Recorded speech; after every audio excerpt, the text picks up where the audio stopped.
All right, we're back at it again, nitty gritty with Asiata. Am I saying that right? Yeah. Close enough? Close enough. For someone like it works, bro. I mean, I've heard like Asiago and yeah, man. So how is it supposed to be said? Asiata. Okay, there you go. So Isaac, U of U football star, NFL star, turned policeman. So I think this is going to be a really cool episode. Kind of get a different perspective on, going from the NFL to Provo, Utah, as a police officer. Oh, you're skipping something. You're skipping Weave. I'm skipping Weave. His other job. Yeah, I did an interview. They got him. Yeah. He retired the NFL. Anyways, we'll get into it. We'll get into it. Yeah. So Isaac, where'd you grow up? Like, where'd you play high school ball? Like, where are you from? Yeah, so I mean, I grew up all around the state, man. So I was born in San Francisco, and my mom moved us out here after I was born because she didn't want us to grow up in gang life, and that's all it was out in San Francisco. That's a lot of our family out there. So she moved us out here. We moved around the state, but we settled down in Spanish Fork. So I grew up there, went to high school there. So I met my wife. Then went to play ball at the U. So. Okay. Dang. So we're in San Francisco proper, or like the Bay, like out there. We used to live down the street from Cal Palace. Oh, okay. Yeah. So yeah, that's what I was talking about. Richmond earlier. It's right across the out there. The Bay. Yeah. Yeah. There's some gnarly spots out there. You don't really. It's weird because you can drive and you're like, oh, I'm in the hood, and then like you go 2 lights, and you're like, oh, this is a really nice area. You know? Yeah, it's wild. So then football brought you to Utah then? No, I mean, I was young, so I was like, it was like a month after I was born, we moved out here. Oh, okay. So I grew up here. I played ball here, Okay. and then I just stayed here because I wanted my mom to be able to watch me. I was gonna the other big offer was UW out in Washington, but my mom couldn't afford to fly, come see games, and yeah. So, but I always wanted to play at Utah just because my cousins played there. Kind of funny. 2 weeks in a row, we're in like BYU country with Cam, and we bring Tim and Isaac. All these Utah athletes.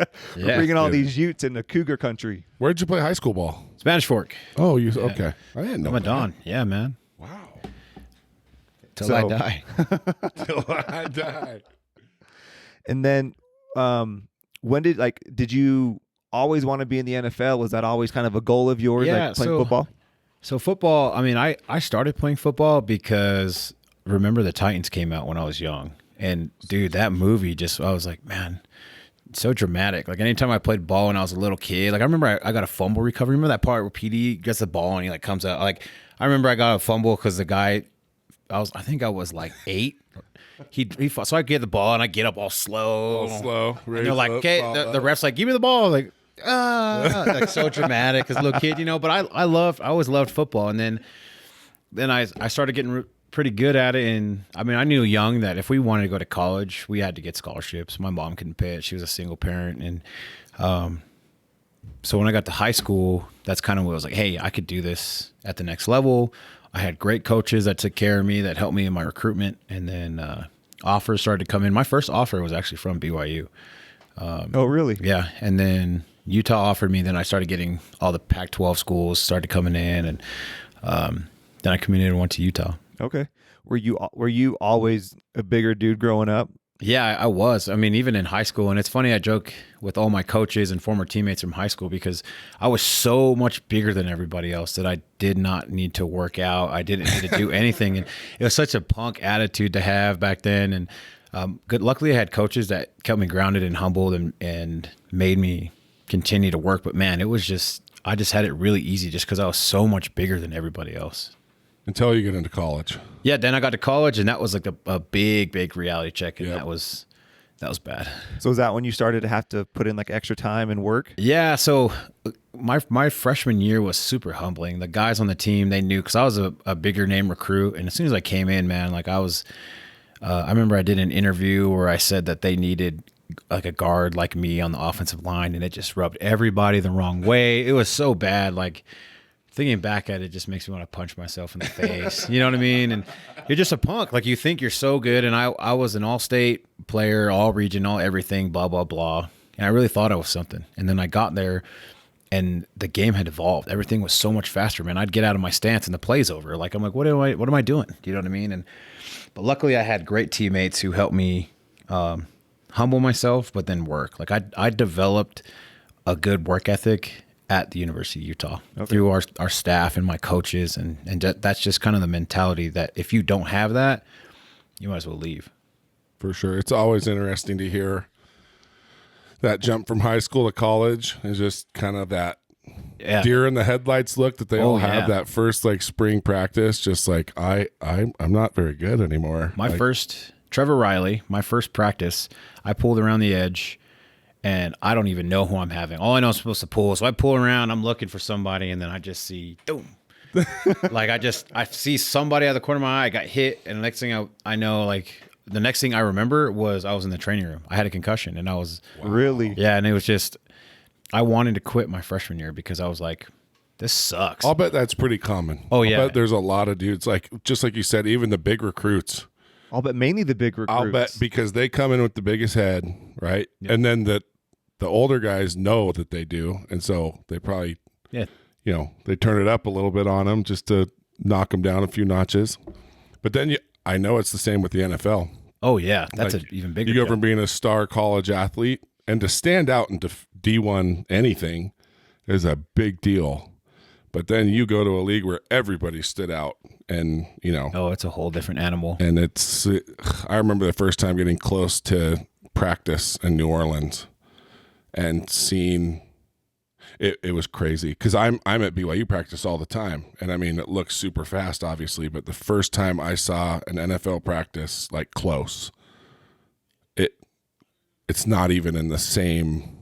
No, world. It's not the same world. Like the thing that people don't realize about the NFL, especially going into it, and I didn't realize it myself, but every guy on the roster is fighting to keep their job. So they do everything that they need to do. Where in college, you kind of just do your own thing, and you just, for the most part, guys just do enough to get by. And then if they're really good, then they're blessed, then they can get by like that. But in the league, you'll get exposed. Like there's guys, they watch endless hours of film. They're in the training room doing recovery stuff. They're recovering on their own time.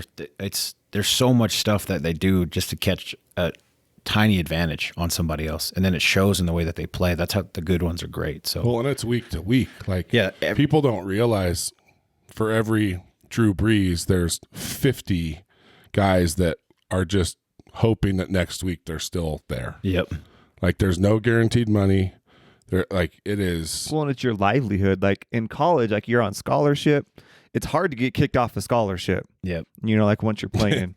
And so, it's hard. In the NFL, it's like, it's really easy. There's always to not be there else. the next week. That's what's hard is like, there's somebody who's always willing to come in and then take your job. Like you can't, it's constant stress, constant pressure. Now those two things are good in a healthy amount. But then when you're that dude who's like the fringe player where like, I don't know if I'm going to get fired or if I'm going to play this week. Like that's kind of where the realm I lived the last like year and a half. Crazy. Yeah. That distinction between fired and suiting up, right? Yep. Like, I don't know how they do it. I'd lose my mind. Hard. Like rookie contract. I mean, Taysom signing. Finally, I wonder what that felt like. Dude, like. I'm so happy for him. Dude, I am too. He's worked so hard. He does whatever it takes. But I wonder what that. I'd love to. I haven't seen him for a few weeks, but I just want to ask him, like, signing that piece of paper and just knowing for the next 3 years, you're good. Yeah. Like, that had to be Which is crazy because your rookie contract, you're like, unless you're a first rounder, you sign a 4-year deal, but that's not 4 years. Oh, no. Dudes get fired before training camp is over. So totally. It's like, okay, well, here's your cool signing bonus. And then now you're trying to find another team where they don't even give you a signing bonus. And so. Wow. So what was your story with the NFL? How did that? Yeah. So, oh, man. Draft. Yeah. So. The thing is I was really burnt out on football my senior year. My junior year it was such a great time, and then going into my junior year was great. My senior year, I was just super burnt out, and I knew I was. How come? I just wouldn't want to play anymore. Like okay. It was awesome. It was fun. But the reason I stayed is because of my coaches and the players. Like I loved being in the locker room. I loved being around the dudes, and that camaraderie is great to help keep pushing you. But my body was kind of spent at the time. My knee was bad. I had a bad knee, and I don't know, man. Like football had consumed so much of my life that once I started, my wife, who's my high school sweetheart, we were kind of taking a break. But then things started to get serious with us, And in college, especially when you play from a young age all the way up into college, there's a curtain that is always there of like, there's nothing else, just this, just football every day, eat, sleep, breathe this stuff. And then when I had my wife, who then fiance, then we got married, that was kind of my first glimpse of like that behind the curtain of, There's like another life. yeah, man. And because it becomes your life. That's all you do for 4 or 5 years is ball. You know, you go to the facility, come home, go to the facility, come home, go to class, come home. That's it. But my wife, it was such a new breath of fresh air with her. Like, I was like, oh, there is something outside of this. You know, there's another life. There's a whole nother adventure, so to speak, you know, and I was just so burnt out. I just didn't really want to play. But at the same time, after I got married, I didn't know what to do to provide for her. Like, my last job was at a movie theater. So unless somebody wanted to hire me to do a movie theater and clean popcorn, I didn't know what else I would do, you know? So I knew that if I didn't pursue it, I'd regret it. But I also was afraid of how I would provide for her. So, at the end of my senior year, I did the whole combine thing, and I was really blessed and fortunate to get drafted. Went to Miami, saw a 5th round pick, and kind of the same scenario where I went from high school to college. I went from college to high school because I just won the Morris Trophy Award. I was the best offensive lineman in the Pac-12. I got drafted, and then all the media was hyping me up to be like, hey, this guy's going to come in, plug in automatic. And then What was the draft process like? Stressful. Oh, dude. Dude. Like, I talked to a couple of guys about it. So my knee, I had a bad knee. When I went to the combine, right before I went, I got a cortisone shot in my knee because all training, it was just rubbing, and it's been bone on bone for a while. So nobody knew about this knee at all. And then it all kind of came, I don't know how it does. Everybody tries to keep like things like that hidden, which is for sure what I was trying to do. And then the day of the draft, the second day, sorry, not the first round, because I knew I wasn't going to first round, but my agent calls me. He's like, hey man, like all these people are calling me about your knee. What's up with your knee? I don't even know about your knee. I was like, I'm good. It's not a big deal. They found out, dude, I got a cortisone shot from a doctor in San Diego where I was training at that I did on my own. Like, I didn't even talk to anybody because this is right before I flew out for the combine. And so, team started calling me like, hey, what's going on with your knee? Tell us about your knee. I was like, how did you find out about my knee's fine. My knee's good. You know, it's good. And I was projected to go late second, early third. And then I dropped all the way to the 5th. So that one shot cost you some money. Yeah. But I knew that if I didn't get that shot and I went out to the combine, I wouldn't be able to do anything. It was so swollen. It was hurting. How'd they find out you got the shot? I have no idea. Dude, haven't you seen Draft Day? They know everything. They know everything. Yeah. Like, especially the guys that get drafted because they got to pay for those guys. Yeah. And so that's wild. Yeah. And so I like love that move. it sucked because on that day, the second round and third round, I had all my family, my wife's family. We had this big shindig, and then the second round ended, and I was like, okay, I'm still hopeful. Midway through the third, my agents called me and say, hey, man, it's looking like tomorrow. So I just left. I was so upset, dude. And then the next day came, 4th round came and went, and I was like, I told my wife, I was actually in the room, and I was so frustrated, and I just told her, I was like, I don't want to play anymore. I don't want to do this anymore. And then right after we had that conversation, the Dolphins called me. And so an emotional roller coaster, dude. And So how much before you actually like watched the pick happen did you find out you were getting drafted? I got called 2 picks before. Okay. And so like, hey, we're going to take you coming out, blah, blah, blah. And it was awesome. Like, I'm balling my face off. And then I see it come across the screen. And like literally as soon as it came across the screen, my phone started blowing up. All these reporters are calling. And it was awesome, dude. It was a very, very fortunate and priceless event. Tell me about, there's obviously this, like, I've been around so many athletes, especially late, the last 5-6 years because of the restaurant.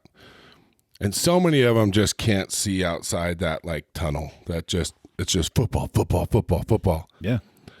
Like there seems to be kind of a softer, deeper side to you. Where did that come from? My mom. Yeah. Yeah. My mom and my wife, like I don't know. I've always been taught by my mom to be honest and true to me. And then my wife, I'm so grateful for her because she opened up my eyes behind that curtain. Do you know what I mean? And when you eat, breathe, and live something for so long, there is nothing else to you. Right. And that's why when guys are done in college or they get done in the league, they either go broke or, you know, some of them turn to drugs, some of them get depressed because they lose that identity. Like toward the end of my career, I was struggling with a lot of depression, anxiety, because I couldn't separate those two. I was like, who am I if I'm not a football player? It's all I've been my whole life. I don't know who Isaac Asiata is. I know who Isaac Asiata, the football player, is. It's Asiata. Yeah, Asiata. Sorry. Just so you know. Sorry. I forgot you're half Samoan. That's right. My bad. Thank you. Yeah, but I don't know, man. For me, I faced that, and a lot of guys they have a struggle with what of the unknown. Like, do you know what I mean? Like, what am I going to do if I don't do this? I went through the exact same thing, and I see it now with a lot of my friends who finish in college, who finish in the league. And because they can't separate those two identities, that's why they struggle. And I mean, I was in the same boat. I spent 3 years having that confliction of, I am literally nothing if I'm not playing football. Like, I am a nobody. I'm not going to get a job anywhere. I'm not good at anything. I got a sociology degree so that I can play football. Like, it's considered the football degree because if you want to know anything about earthquakes and volcanoes, let me know. Like, I took about 5 of those classes. Or if you want to know how to, you know, keep score in a bowling, I don't know. You know what I mean? Like, right. I've always thought there should be a school of the athlete, kind of like Harry Potter, right? Should. Like, there should just be like, let's be honest. 80% of the football team is not there to get an education. They want to play ball. Yep. And that's okay. I almost wish that they would not necessarily make it easier, but just have some more general things for somebody that's not necessarily super motivated by Well, you're going to lose them. education. Like, college basketball is losing all their top guys now to the G League. Yep. You know, Right, because right. they can go and get paid. They don't Yep. go to school. You know, they can work out with professionals. It's a free market, baby. That's what we need. It'll be interesting to see if, like, football. Well, and I think that's a really cool thing to have, because what you as the athlete, what else could help that besides parents? Because I feel like that's That a really tunnel vision? common thing in college, especially with college athletics, because you've got college coaches that their job is like you describing your NFL job, right? They could be gone tomorrow. Yeah. Like coaches' jobs right now.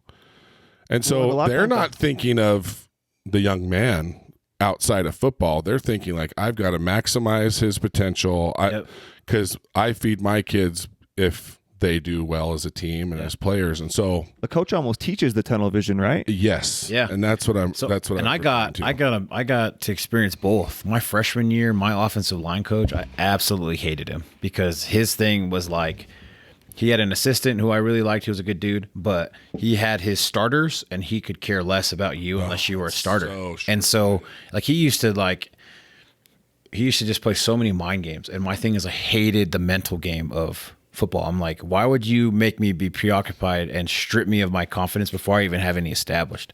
So he used to make me stand up in film and meetings with all the starters in front, and then I'd have to come stand in front of them and like tell them and explain the play, where I'm like, I don't even like, this is the install for the week. I'm on practice squad. I don't know this play. Do you know what I mean? But you do those things to like demoralize you, which made no sense to me. Why you? That's would do old that. school. It doesn't work anymore. Yeah, he was a super, super old school dude. And then in 2013, when I just got off my mission, Jim Harding came from Wyoming, and he was the perfect mix of both because he wouldn't stand for anything but your best, but he cared more about how your life outside of football was going than he did in football, because he was a firm believer that if your life, your personal life, if those things aren't in tune, you will suck on the football field. So he can't get the most out of you if when you show up, you're not even 100% at your best. Right. How did he do that? Because that has got to be such a hard thing to do, to find that kind of balance between those two. I don't know, because I mean, as far as my understanding, when he first got there, he wasn't used to. There were so many Polynesians in that offensive line room that it was kind of not necessarily a culture shock to him, but he was used to like those cowboy farm boys up in Wyoming. Yeah. You know what I mean? But he took the initiative to get to know each of us individually.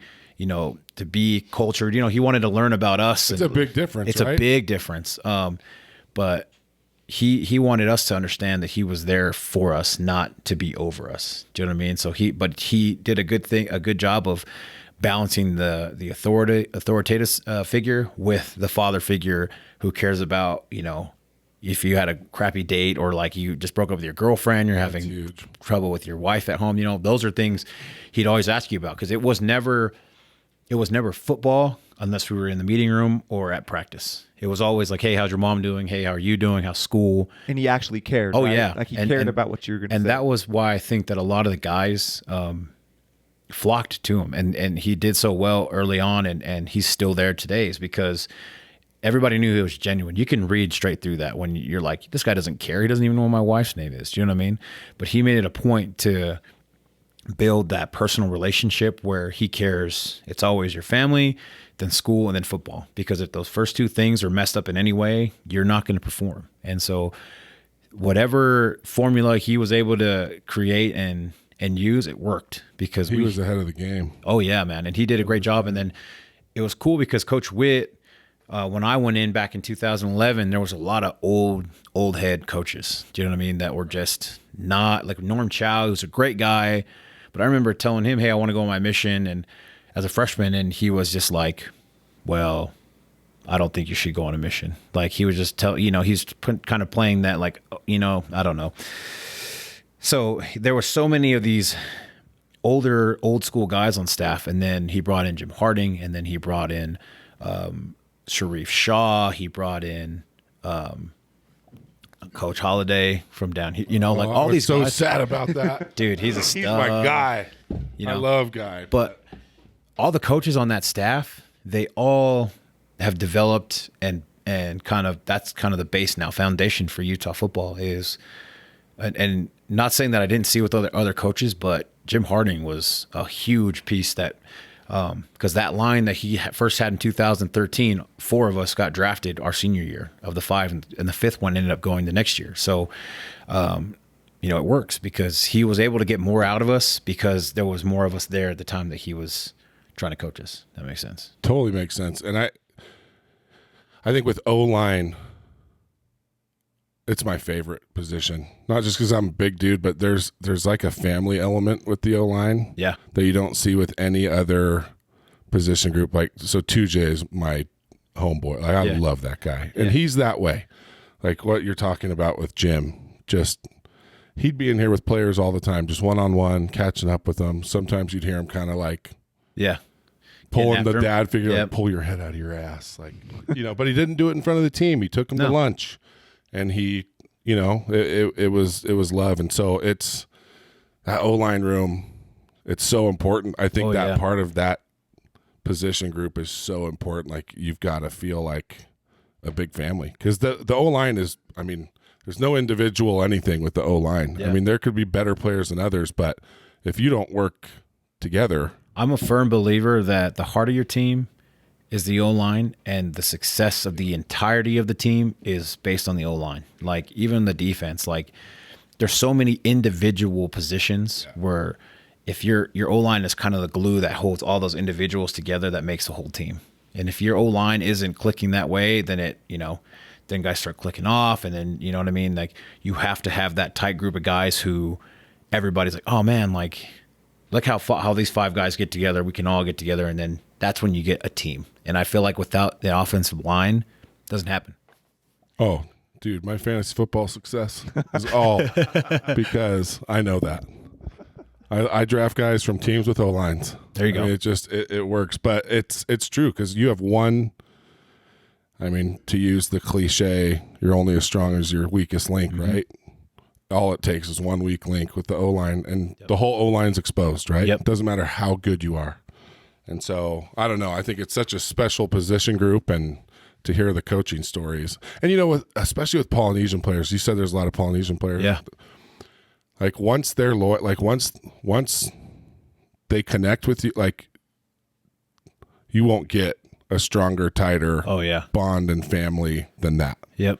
So that had to be such a cool experience for your coach. And I don't know what it is about polys, man, but like, you have to do something just out there to earn that loyalty and respect. Right. And Jim, that was my sophomore year, he used to take the heat from the coaching staff. He used to take the heat from everybody so that we didn't take it. And, I remember him standing up for us in like a big group meeting. as an offense where, the O-line's kind of getting shredded and he like shuts it down. And he's just like, don't go at my guys. Like, Way cool. this is us. Like, if whatever is going on with them, come to me and I'll get it fixed. Don't, you know what I mean? And he takes the brunt of everything. And he continued to do that. I mean, I remember we played in Oregon in 2015 and right behind the O-line bench, there's these guys that are drunk and they're just yelling at us, cussing us out, blah, blah, blah. And I remember after the game, after we won, he went up to the guy and just completely obliterated the dude and was just like, don't you ever talk to my kids that way ever again. We found out about it later, right? But man, like for me, that was huge. Do you know what I mean? For sure. And that's, the O-line, they get no love either. No. They never get credit. No. Man, running back has a 200-yard game. He gets all the cameras in his face. Nobody's talking about the 8-foot wide holes that he got all day long. That's why they get free food at BYU. That's the only, not free NCAA. No, they don't. But soon they get taken care of. Like, that's the one position group that, there's so many cool parallels from that into life, into business about, like the one-on-one relationship and standing up for people. Like, what a cool leadership opportunity, to learn at the feet of a guy like that. That you're going to be able to take into everything that you're doing as a dad, father, all that kind of stuff. I 100% agree. And I'm a better man. I was a great football player and my success came because of the way he taught me and because I worked under him and with him. But I'm a better man, husband, father because of him, because the things that I learned from him. And one of my favorite things that he used to say all the time is how you do anything is how you'll do everything. Right. And it used to bug me because I'm like, dude, leave me alone. I'm just trying to live my life. And he'd say it was like those dad comments, you're just like, all right. But, that carried on. And I still, to this day, man, like I have to make sure that the little things that I do in life, I'm doing just as hard as the big things. You know what I mean? So I'm grateful for him. Have you told him that? Like, have you told him that story?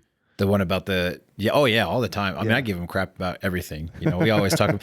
He used to get on me so much because I mean, as an offensive line, you stay out of the spotlight. You don't really say much. You know what I mean? But like, I was such a personality, and because of my face paint, and it was more he didn't want me to be big headed and have that individualism. You know what I mean?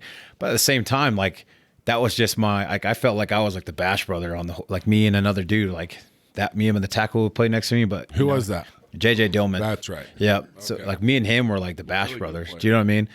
And I don't know. He used to just get on me about stuff like that because he didn't want it to take away from the old line. That's the old school side of him. Yeah. But I never intended to, but I just have such a big personality and I loved wrestling in college big time. So like I used to have the face paint. I used to be so dramatic, you know what I mean? Just all the drama from the WWE. I used to, whatever. Like I even painted my hair. I dyed my hair half blonde like one of the wrestlers, and it was just so.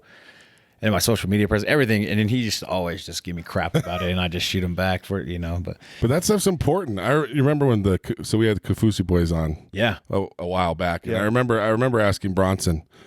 I was like, there was a year where all of a sudden, he was kind of everybody kind of talked to him like, oh man, when are we going to see like what he can really do? Oh yeah. He's got the size and the speed and he's just but he just wasn't ever really getting there. And one of the big deals was Vic Soto, came in and made him mean. But the other thing was, personality. His dad was his coach, right? Yeah.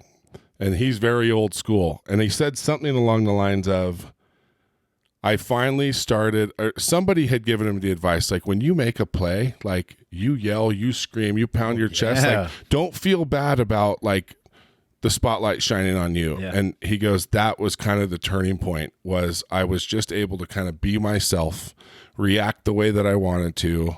And it just created an energy, and it just snowballed from there. Yeah. See, that was us, dude. Like our offensive line from 14 till 16. Yeah, screw like you.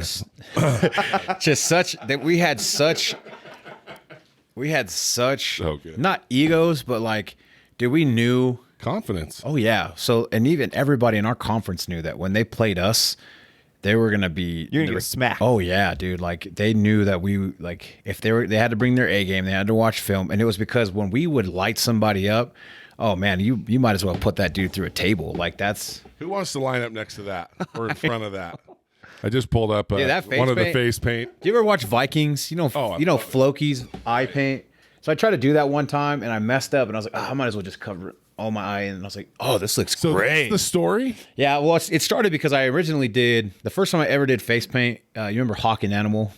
So I did Hawks, Right. And then my brother's like, "Dude, you should keep doing that." I was like, "All right." So I did Hawks. Was this just in college, or did you start? I this did in it high in the school? league. Oh no, in high school, not really. In high school, it was kind of just like the the regular like whatever. But then in college, man, like I did a because of like the Ute Indian tribe, I did that whole across black face paint. I did a bunch of different stuff, dude, and what I wanted to do, because Sting was one of my favorite wrestlers, dude.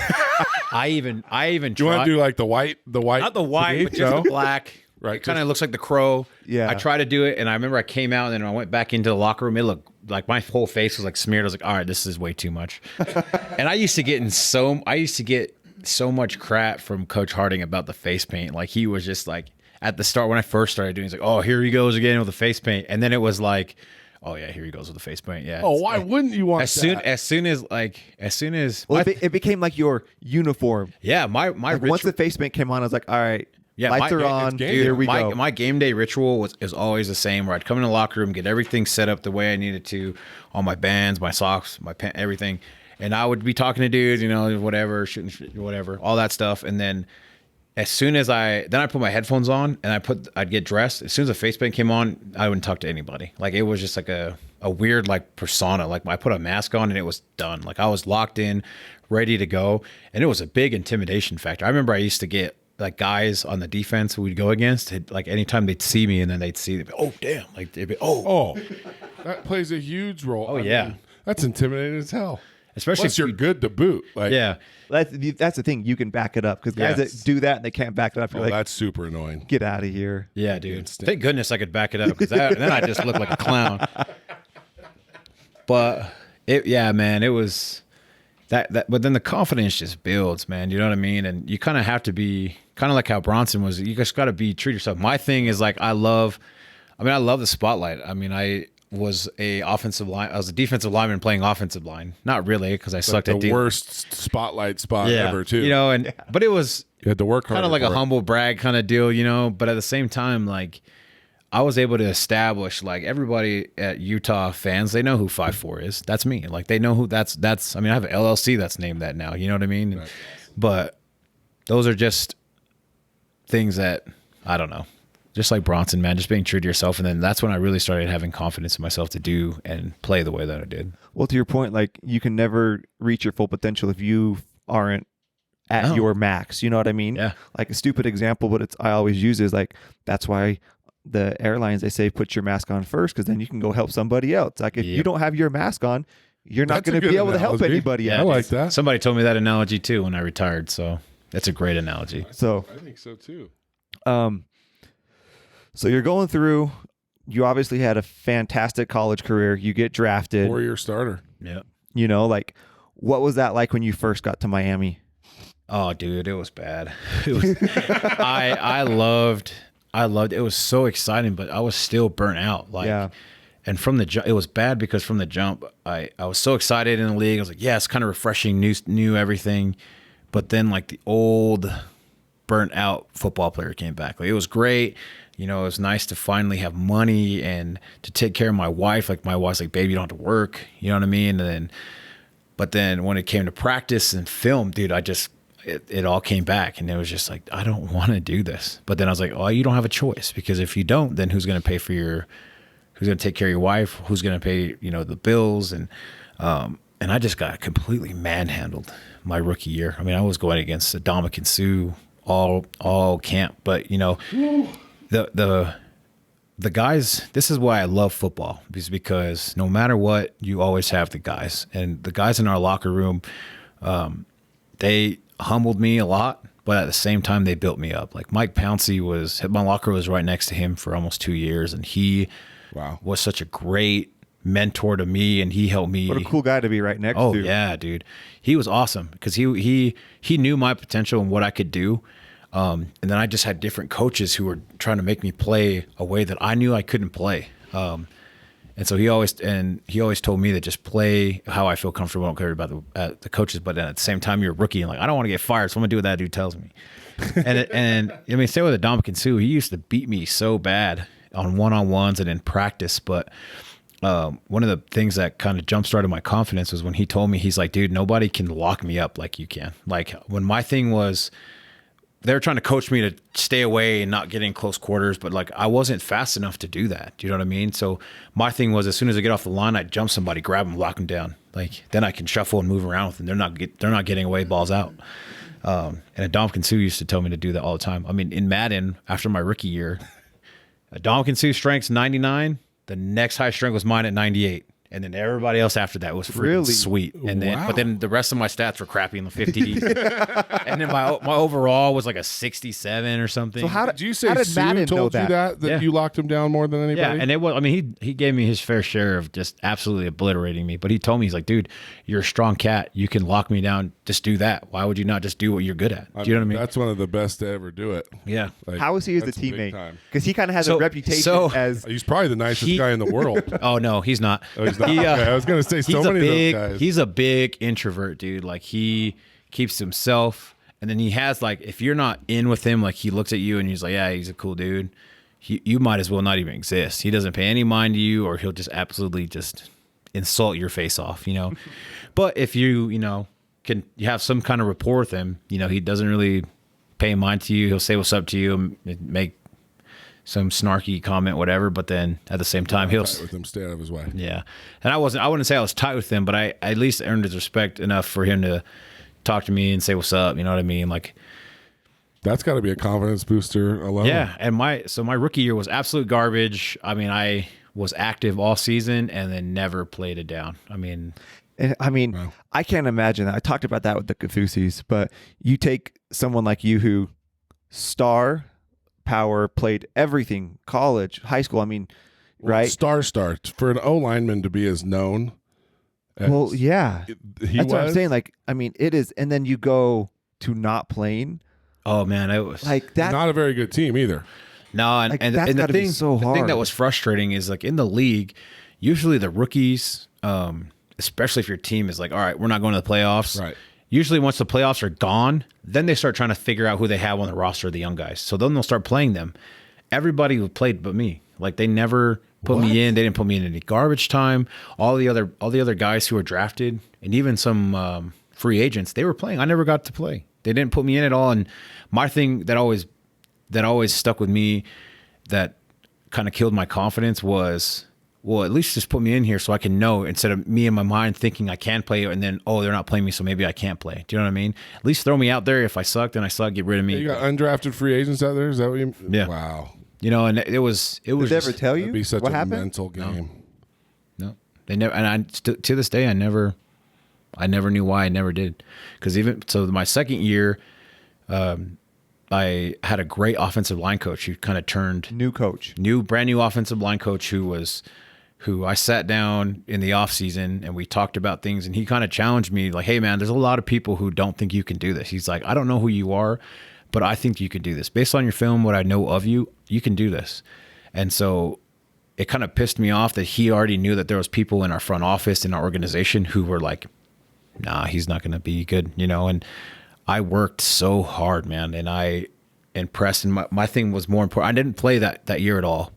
I actually got cut after training camp. They signed me back to practice squad, but I had earned the respect of everybody in the locker room. And that to me was bigger than playing. Like everybody knew, and all the guys on our defense, like they knew that if they were going up against me, that they had to do something drastic. Otherwise I'd lock them down. Like I was playing really well. I worked so hard. They cut me, and it kind of just killed my confidence. I had such great momentum from OTAs going into training camp, and I played all throughout preseason, and then they cut me, and kind of just everything came back full circle, and I just never recovered again, because the rest of that season I was on practice squad till about November. Then they brought me up, and I was like, all right, man, now's my time to play.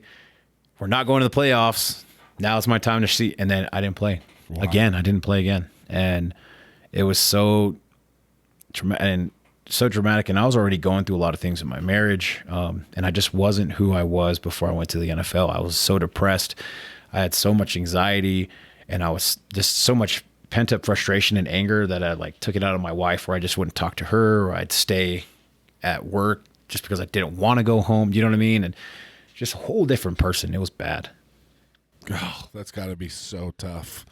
That's the other thing I've noticed about the NFL too is it is not the best players playing sometimes. You know, a lot of it has to do with who's getting paid. Yep. And I mean, if a lower draft pick or even an undrafted guy is better, your job's not safe just because, or you're not going to get playing time because we have to develop the guy we paid because I, the GM, will look bad if he doesn't pan out. It's not about winning. It's about pride. Ego. Our GM was a good dude, Chris Greer. I liked him a lot. He had another guy who's kind of like the player personnel dude who would come to me every day and tell me, "You're going to make me look good. You're going to make me look good, or you're just going to keep making me look stupid for picking you."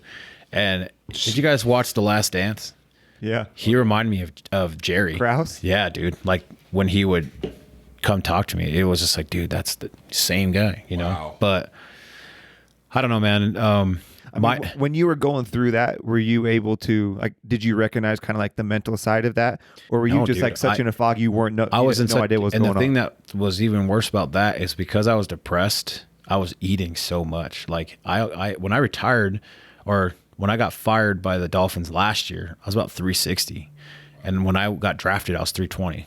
So my thing was I was so depressed that I started gaining weight, and then I couldn't perform, and because I couldn't perform, then I started it's like this self-fulfilling cycle. Yeah, and it was just self-destruction. I was just like, well, I mean, whatever, might as well do what kind of brings me some kind of happiness and food, which is why I play offensive line because well, it's got to be such a shot to the because when you're not getting playing time when the team's out of the playoffs and you're seeing undrafted free, why would you think, like, it doesn't matter what I do? Yeah, exactly. You know? And the thing that's crazy is, do you remember the Miami Miracle game? Yeah. So around that time, one of our guards was really banged up. Like, it was like, dude, my shoulder's shot. Like, put this kid in, just see what he can do. And he even me, he was telling me, he's like, dude, it's such BS. They're not putting you in. Like, I'm hurt and I'm still playing, but they don't trust me. You know what I mean? And just when you hear it from the other guys, it kind of hurts even more, where they also confirm your suspicion of like, should I not be playing or should I be playing? They're like, no, you should be playing. I'm like, damn, well, that sucks even worse because at least these guys, you know. So it was such a difficult time in my life where I just. But then, like you're talking about, there's those blinders that fog. Like, there's nothing else. Yes. To me, there was literally nothing else. If I failed at this, I would forever be a failure. I would forever be all these terrible things that I was telling myself. You know what I mean? I'd never be able to do anything. I'd lose our, we'd go broke. I'd be another statistic of somebody who goes bankrupt. You know what I mean? All those crazy lies you tell to yourself. But it's not the real world. Like, it's not. Like when you're with these guys in the NFL, it is like eat, sleep, breathe. I mean, I'll show up at the Saints facility at like 5 a.m. to start cooking, for the lunch, and half the team's there. And there's a bunch of coaches' cars that didn't even leave. Like, they were there all night. Like, it doesn't stop. No, it doesn't. Especially in season. I mean, in OTAs and stuff like that, but in season, like I remember Frank Gore, he would be there at like 3 a.m. doing a workout, and then he'd get stretched, and then he'd do another workout before we went to meetings. And he never practiced. He didn't have to practice. He knew his stuff. But then he'd be working out while we're practicing. He'd work out like 4 or 5 times a day. And then he'd still be the last one to leave, but the first one to show up. But those are things that look you at have. His career. Just like watching that film and doing all those things, dude. You have to be willing to do those things to be successful, because everybody else is already there at 5. Okay, well, I'm going to be there at 4. Well, everybody's there at 4. I'm going to be there at 3. Everybody's leaving at 6. I'll leave at 7. Do you know what I mean? Those are the games you got to play to be successful in there, and it works for some guys. Some guys, they try to do it. I tried to do it where I was like, okay, I'm going to start coming in with Frank. And it paid dividends, but then at the same time, dude, like, you can only force it for so long. Yeah, dude. We talked about it a lot with guys people who are starting business, right?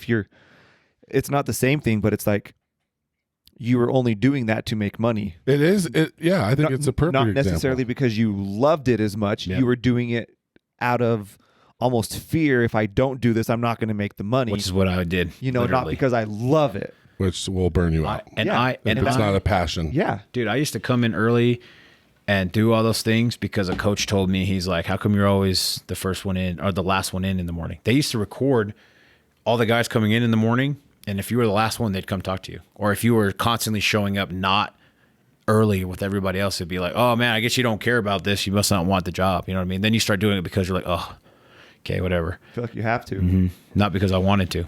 What is it about the Dolphins? Why can't they get their crap together? I don't know, dude.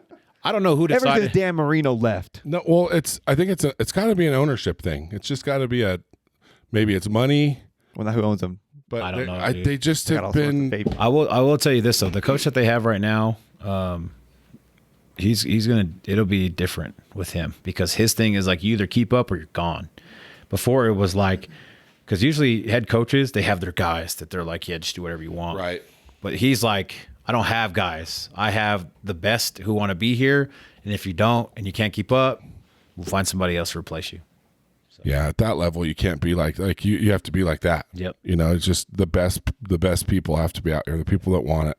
Was there conversation within the players about like the mental health side, the depression? Like, did you ever feel like there was a guy you could turn to? Like, was that openly talked about at all? No, because everybody jokes about CTE and Right. everybody's like, I think I might have CTE. I'm not going to practice today. But no, I had great mentors in our player development guys. His name's Caleb Thornhill, and then his assistant Eve.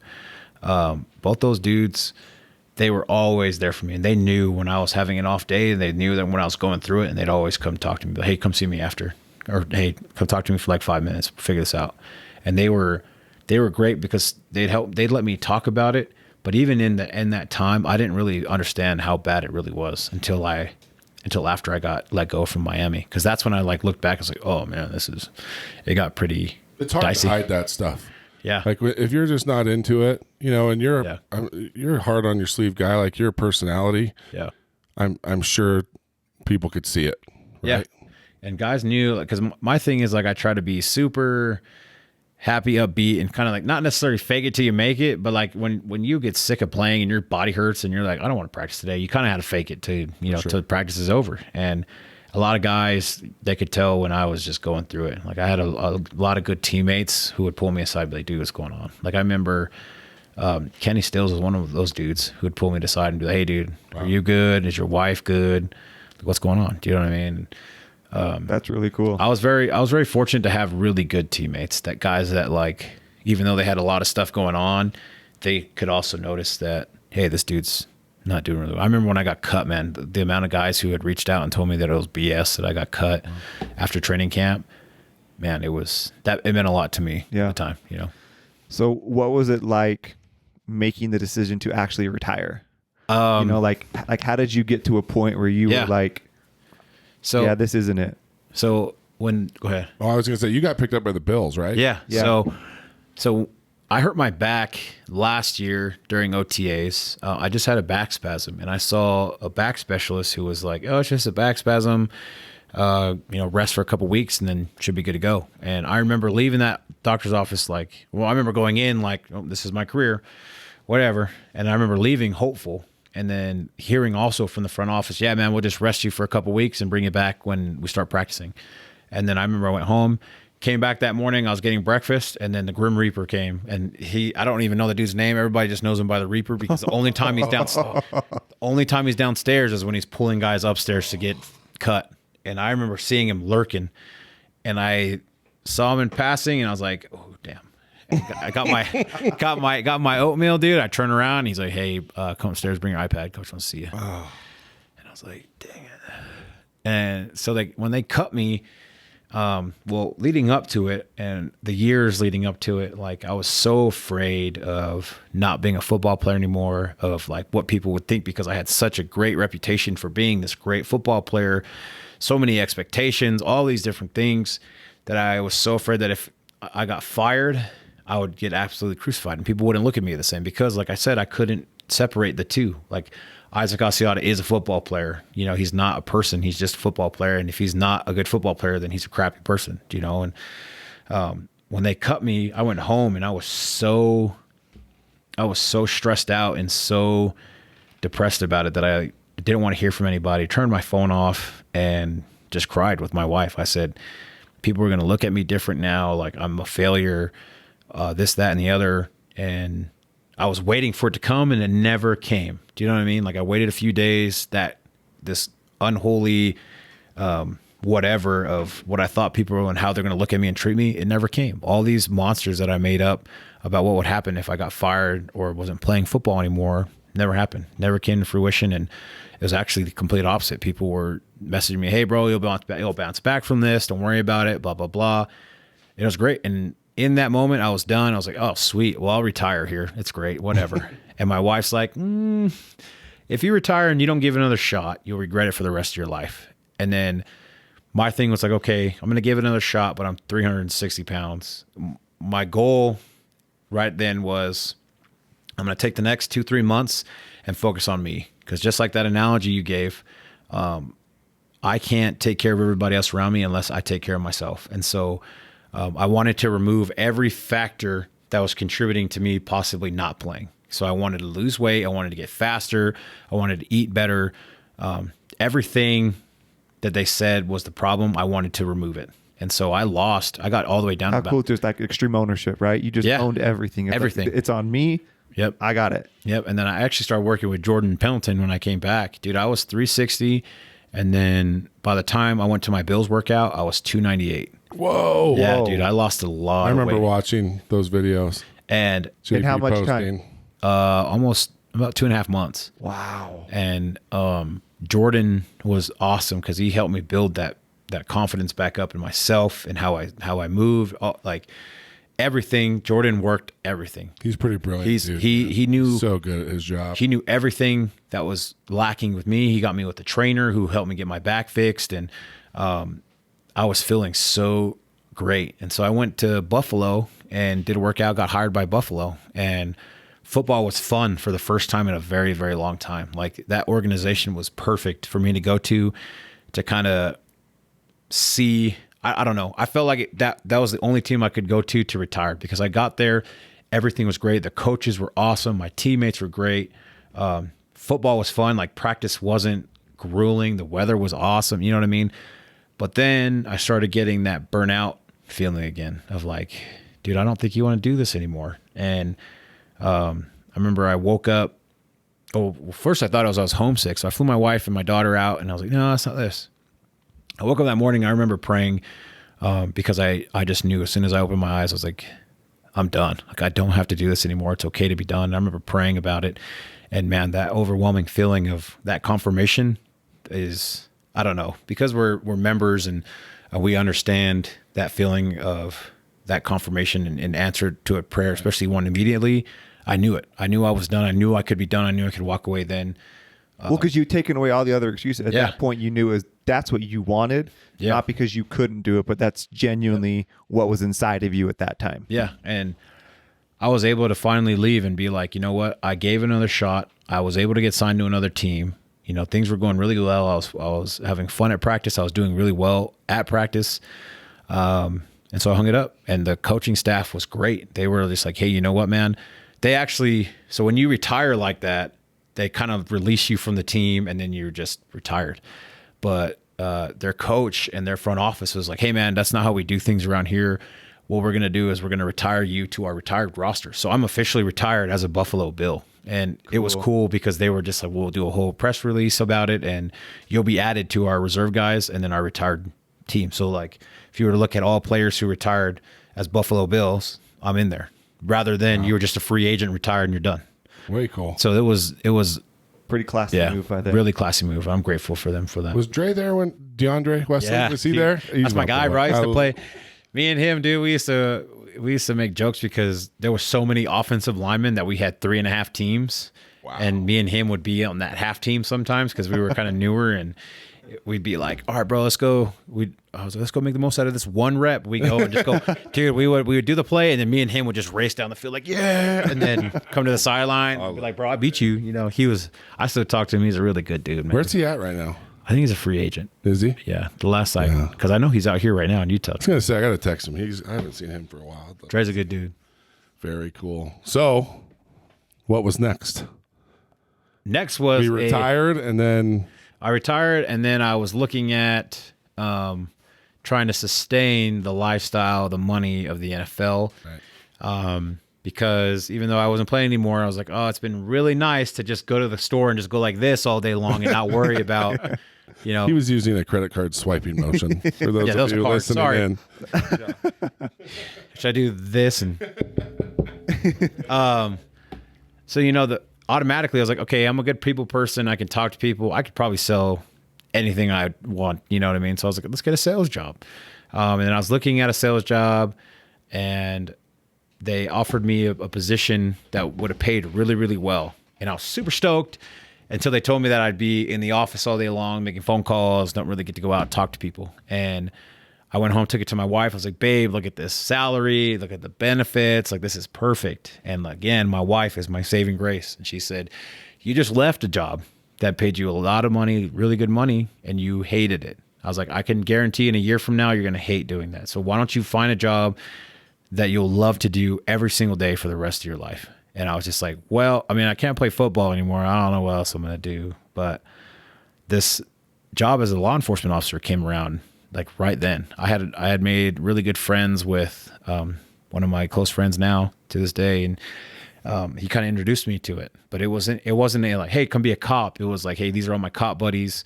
I'll start hanging out with them, and I start seeing how simple their life is. They don't make great money, but they're still happy. Their bills are paid. Everything's paid for. They make just enough to do that, but they're happy. They're not scrambling to make money. They're not doing all this extra stuff. They're just happy and content with their life because they get to spend it with their family. They get to spend it with their buddies. And I wanted that, dude. That camaraderie too. I mean, I'm sure I that missed. appealed. It's that same team, right? Yeah, Brotherhood. I missed the locker room more than anything. And it was nice to see these dudes who were that tight knit because of their job as well, you know, but just the simplicity of their life, how humble of a life they had. And then their job is literally in service. I mean, my whole life, I've always felt that I was supposed to help people and be in service to them some way or the other. And I thought that by going to the league, I can have money to give to people. And even though I donated money and did Christmases and Thanksgiving, it was great, but I never felt that connection of like, hey, I want you to know that I'm here for you. Not for any other reason than for you to know that I'll take care of you if you need me to do something for you. Do you know what I mean? And so they had an opening at Provo PD. I had never ran a mile, let alone a half mile in my life. And then I had to run a mile and a half. And oh man, it was probably the ugliest mile and a half you ever seen in your life. But you know, I trained, I was able to get through it. I passed. And I just took it and ran with it, man. And the more I was in it, the more I fell in love with this idea of somebody willing to put their life on the line, to never see their family again, to just go to work, put their life on the line for somebody they've never met before until they needed you to do it. And what better way, man, as I mean, this is kind of from a religious standpoint, but just as a disciple of Christ, that you get to do this for them. Do you know what I mean? For no other reason than you want to, not because you feel like you have to, because you don't. You can quit at any time. But for me, I've grown a special pride in knowing that, you know, even though I say goodbye to my wife, my kid, I don't know if I'm going to see them again later that night. I'm okay with going and giving my life so that somebody else feels safe and they can feel like they don't have to be afraid anymore. Do you know what I mean? And just being there for them for whatever they need. It's so fulfilling every single day to be able to do that. People don't think about that stuff with so many law enforcement officers. There is a bigger meaning to the job. Because, I mean, let's face it, to want to be a cop, I mean, yeah, there's a few of those short guys, right, that have, you know, need a little power. But, I mean, but for the most part, law enforcement officers, they want to help. Yep. You know, you're a big dude. I'm sure you have this. I feel like with a lot of big, strong guys, there's just this natural element of just you want to protect. Yeah, you want right? to nurture. You want to look out for. You just want to protect people. Yeah. You want to look out for people. That developed with the quarterbacks, you know, in football. Ooh, I didn't even think about that. Yeah, you wanted to protect. That's your guy, right? Yeah, I remember in high school, we had a quarterback who always scrambled and he'd run out of bounds, but he used to always run to the opposing sideline. And I remember his dad, he's like, hey, when my son runs over there, just make sure he's not there by himself. And it was just like, that was a moment that I still remember to this day where I was like, if he's running over there, I don't care where I'm at on the field, he's not going to be there by himself. And I'd always run over there, and that carried into college, into the NFL, and I was always really tight with quarterbacks. And I don't know, man. I think it's kind of a Polynesian thing. It's also kind of just my own personality thing that I learned from my mom of just always trying to take care of other people. Yeah.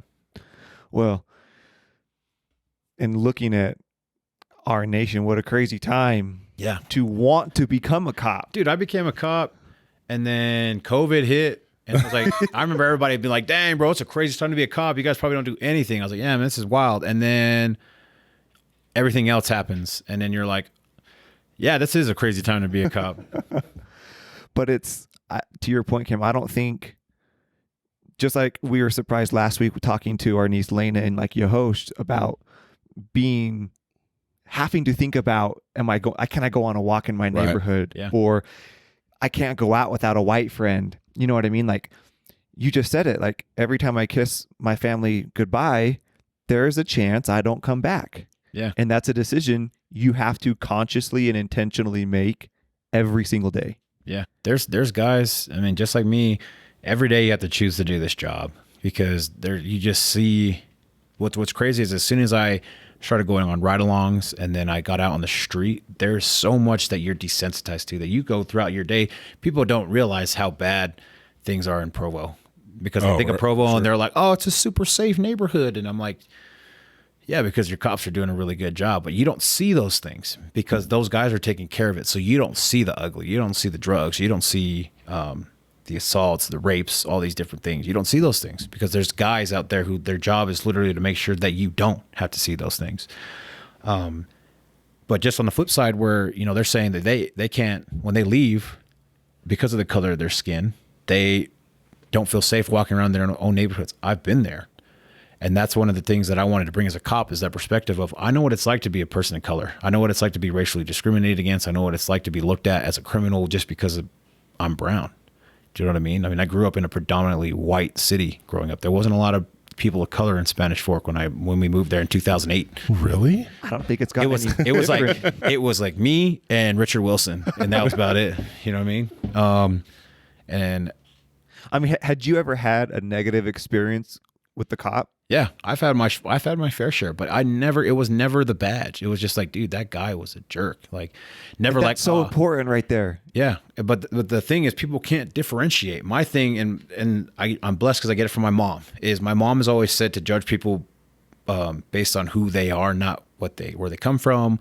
All these things, your typical cliche, whatever you want to say. But to this day, like I'm so loving and open to people until they give me a reason not to be. I mean, I approach my police work that same way where I give everybody the benefit of the doubt. I approach everything unbiasedly.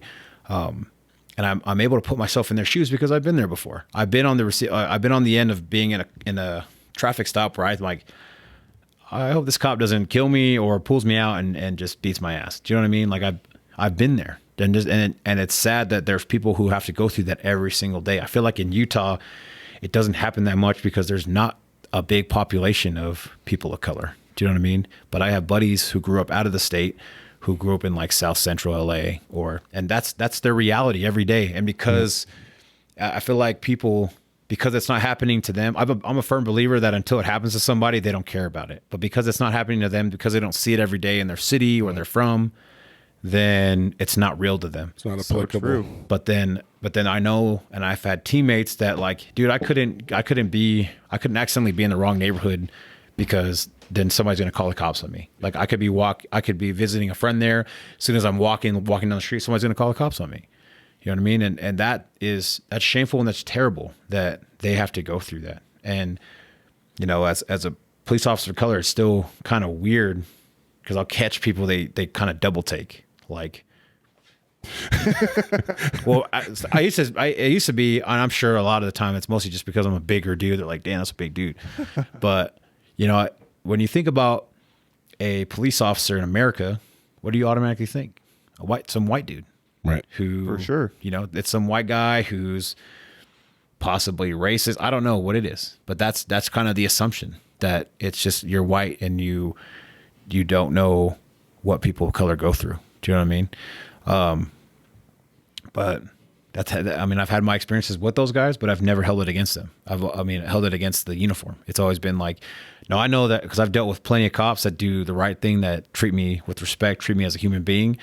And that's good on them. And that's a good reflection of their department and the people. But I've had some terrible guys who treat me like garbage. Do you know what I mean? But it was never like, man, I hate the cops. It was, man, that guy was a jerk. Do you know what I mean? Yeah. It's kind of ironic right now that, you look at the Black Lives Matter movement, and, I think a lot of the racism thing, we just, it's so important not to generalize, right? Yeah. Like, just because I look a certain way doesn't mean I'm like the thug you see on TV, Yeah. right? But it's so funny because a lot of those people that are fighting for that right now are also saying all cops are Bad people. a-holes, defund the police. And it's funny because for every Derek Chauvin, or however you say that murderer's name, there's 10,000 incredible police officers that are choosing for not a lot of money to go out and protect you. And like you said, they filter out this whole other world that is just right around the corner from all of us. And it's like, and anybody who's ever had to call the police at night, right? Like something's going on around your house. I remember we had this like peeping Tom in my neighborhood in Heber when I was, right after I graduated high school. And for a couple nights I sat, my parents had just divorced, my mom, so we were living with my mom. And so I was like the man of the house. So I'd sit down in the family room with a shotgun all night long. We saw him one night, and I'll never forget the feeling that I felt when the cops pulled up. I just felt like this huge weight come off my shoulders, and I just felt safe and relief. And I don't think people realize just how important law enforcement is. Yeah. Like, yeah, there's a few bad apples, but there's a few bad apples in everything. Yeah. For the most part, they are service-minded, incredible people, and I think it is so important for us to put that face or that human side to law enforcement officers, because trust me, defunding police, it might be the stupidest thing I've ever heard in my life. Like, could you imagine? Anyway, so I think it's just kind of like we're talking about with race. It's so important for us to, I remember kind of talking to Tim and Yehosh about this last week, like they're kind of going through the same thing in a sense, because people have such a sour taste in their mouth about cops right now. Yeah. And it's just because of the 5 idiots you've seen on the internet in the last few weeks. 5. And what sucks is, so my mom's always taught me to walk a mile in somebody's shoes. It's such, sure. all my mom's lessons are cliche, but dude, they mean so much, especially They're cliche for a reason, right? Yeah. Because Exactly if you right. actually do it, it's so powerful. And so my thing is, I always think, especially when I run into people on the street on duty, is like, I'm like, okay, put yourself in their shoes. There's a 300-pound dude approaching you in a uniform, possibly 2 or 3 other cops showing as well, and you either did something wrong or you don't know what you did. How are you going to feel? How nervous are you going to feel? If you're guilty, you're going to feel nervous. But then also, if you believe all these terrible things about cops, you're also going to be nervous. So I always try to go in de-escalate. Hey man, what's up? Like, keep everything super cool. I don't walk up and be like, hey bro, what do you know what I mean? Like, so where you felt that overwhelming sense of peace and like, oh man, we're good because the cops are here. Right. It's sad because there's people who a cop pulls up and they're absolutely terrified. Right. Do you know what I mean? They don't have that same feeling that you have. And it's because somewhere along the line, they either had a bad run-in or a relative had a bad run-in with a cop who told them, hey, this is how all cops are going to be for the rest of your life. Or they've been watching the news for 10 hours straight. Or they're just on their social media and they just Right. believe everything that, they just believe that cops pull up somewhere and just beat up people and then just leave. Do you know what I mean?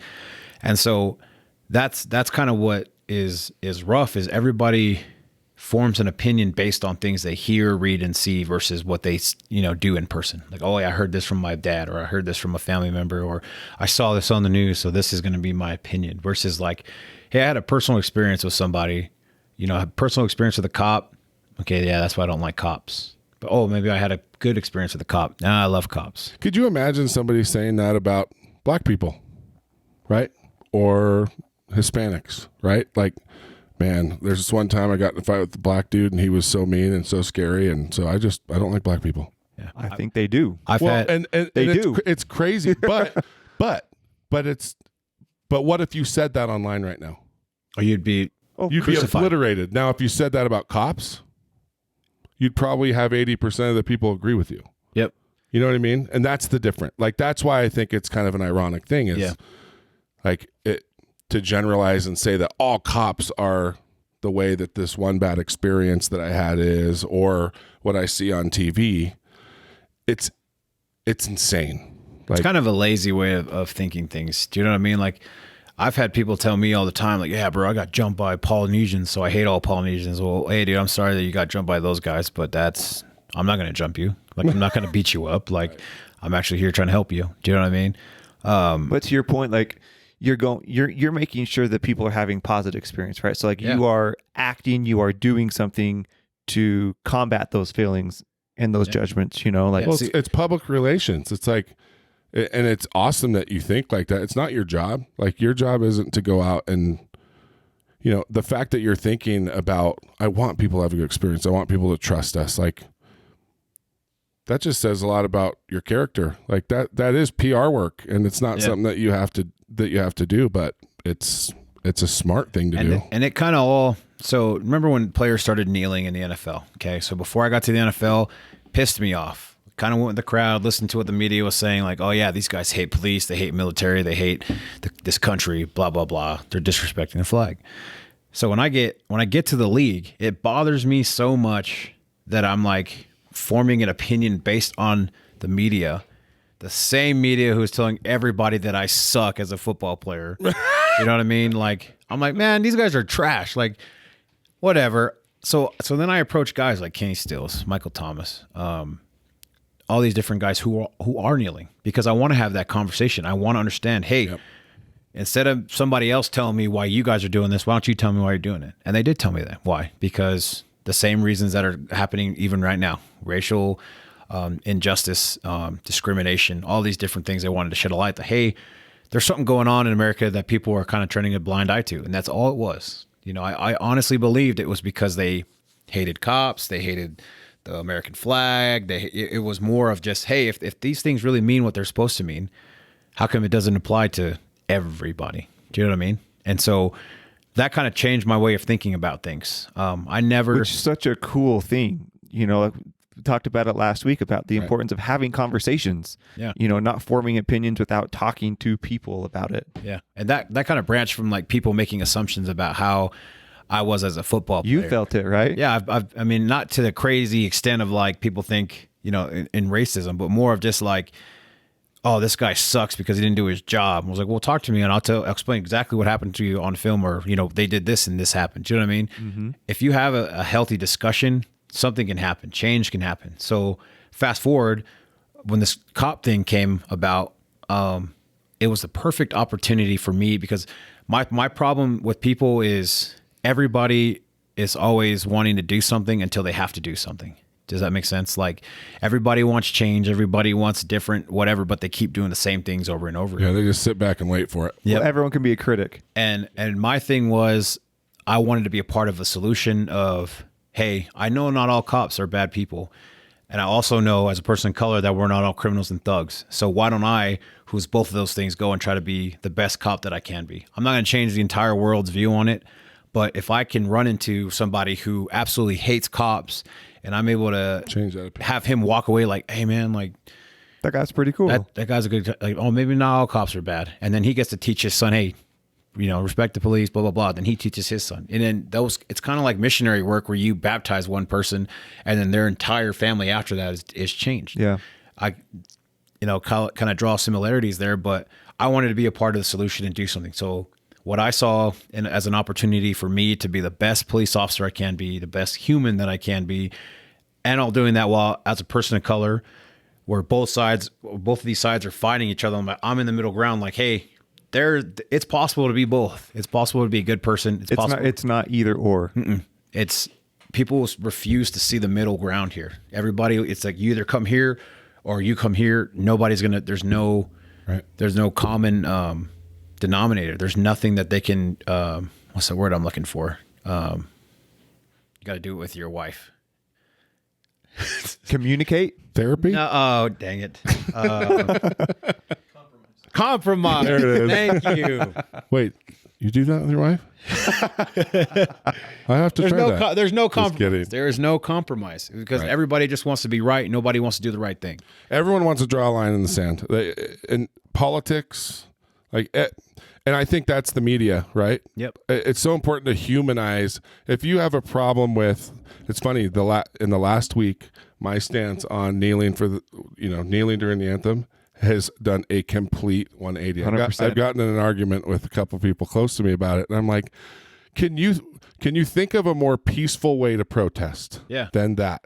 But when you talk to somebody, like you said with Kenny Stills, Michael Thomas, and you actually hear that reason, it's not just the news making Colin Kaepernick this bad guy, right? Yeah. It's like, hey, dude, this is what I loved what Tim said last week on the podcast. Like 80% of black athletes, like they show up to the stadium, they're the athlete, they're the star, but the second they get back in their car and drive through those gates, they're just another black man again.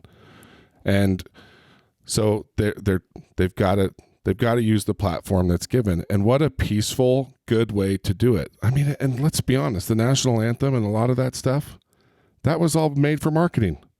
I hate to say that, but I mean, in the NFL? set this. Oh, yeah. Well, we set this whole sacred thing, well, you can't do that during the national anthem. I'm like, how many guys are drunk during the national anthem up in the stands, yelling and cussing? And so anyway, I think that what we're seeing right now, I look at the kneeling thing like, hey, they're using their platform. It's peaceful. It's not hurting anybody. But what's awesome, And we're talking about it. that's it right there. How did you get to that conclusion? Well, You I talked to a real person. You opened yourself up Yes. and asked a question, and you were open to an answer, Right. right? 'Cause- But with a real human being, not Correct. the news. And No. that's what we need, people that like you seeking out those men to ask that question so you could understand it better. I didn't realize how badly that was necessary until last week Correct. with Yehosh and Tim. correct. Like so many of it's just like you admitting, Isaac, that you had the news, you were all fired up because of the news. And it's true. So many of our opinions are formed by what we take in, media wise. And how many of those things that we find, those websites, those articles that we find that they're actual fact, based in fact? Like the none. media told everybody that these guys were kneeling because they hated the military and they hated the country, they hated the flag. And that was supposed to be fact. Yep. When They it just wasn't said at that all. So we would keep reading it and they could get more Did I ever tell you advertising about money. so something That's I what's learned about Kaepernick kneeling? So the first little while he was actually sitting on the bench, Right. and then he had a conversation with the Green Beret. Nate Boyer. Yep. Yeah, who's like, He's a great dude. he was like, "Hey, I want to learn why you're doing this. I just came back from war. Like I laid my life on the line. I have friends die for that flag that you are protesting." And they had a conversation. And then he kind of came around to why Colin Kaepernick was doing it. And he's like, "Well, why don't you kneel? That's a more respectful way of Right. doing it." And Kaepernick listened. Yep. You know what I mean? So like, what a cool thing. Kneeling it's a sign of respect. So right? it's like it's funny that it's such this. and here's the thing, you don't have to agree with it, No. but you have No. to be open to the conversation and listen. Yeah, and my thing was like one of my favorite pictures is when we actually played the Saints in London, and Laramie Tunsil, Kenny Stills, Julius Thomas, a bunch of my teammates knelt, and I walked over and I just stood next to them. But I put my shoulder. I don't know. I don't find any reason. I don't know. I didn't kneel just because I didn't want to kneel. Correct. I mean, and no way of disrespect. Do you know what I mean? Like. Drew Brees got freaking crucified over this thing. Do you know what I mean? Yeah. But I don't mean it in any way of just like, I wouldn't kneel. And that's just fine. But you're still But supporting. I absolutely supported them. I told It's just that, like the dude in the Green Beret. He put his hand on Kaepernick's shoulder and stood next to him during the national anthem. Yep, because my thing was anytime our guys were kneeled, they're kneeled off to the side. And then every fan behind them would just obliterate these dudes, cuss them out, blah, blah, blah, call them all different types of names. It was ridiculous. That's not disrespectful. And- to the flag, is it? and I mean, right? Yeah. It's worse. The stuff people are saying. and when everybody's like lined up over here and then they're over here kneeling, I mean, I was just like, when we were in London and they did it, it kind of felt like they were off to the side, and then the rest of us didn't care about them. So I just went over and I stood next to Kenny. I put my hand on their shoulder, and I've told them every day, like, dude, I support you. I understand why you're doing this, and you need to know that. Yeah. Like, he's been such a great friend and mentor and all this in that understanding, where he built a bridge for me to come over and learn. I want to do the same thing where I'm willing to talk to people about law enforcement side of things. Yeah. I'm willing to talk to people about being a person of color kind of things. You know what I mean? And I even called Kenny when I was making that decision, and he told me, dude, just be the best cop that you can be. Like, he wasn't like, what? Why would you do that? You know, his was like, be an example, be the solution, be everything that you want to see different, be that person. And that's exactly what I've been doing this whole time.